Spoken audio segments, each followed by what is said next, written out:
तमे एमती झूला पाइल कौठू बाबूलाटा हौची खाली बस उठू दुईटी झूला बैग एवं 1000 टंका पाई आम ओडिशावासी बेस खुशी अछंती सेति राज्य सरकार को आम ओडिशावासी तरफ बहुत बहुत धन्यवाद। किंतु गोटे कथा आम राज्य सरकार भूली जाइछंती।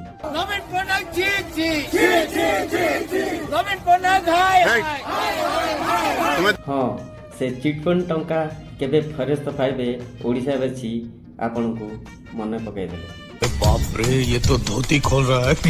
चिटफंड मामला रे आम राज्य सरकार चुप रहउचंती काहे जो नवीन पटनायक माँ भौणी सुरक्षा पर चिंता कर माँ भौणी नुहति माँ भौणी सरकार चुप कहीं तो सरकार जदि चुप रोचंती भावुंट जमाकारी माने निरीह एमानकर किछि माने पार्टी फिटेबार जो नहीं एमाने पार्टी खोली पारिबेनी तांको स्वार्थ पई सेटा तांकर भूल धारणा।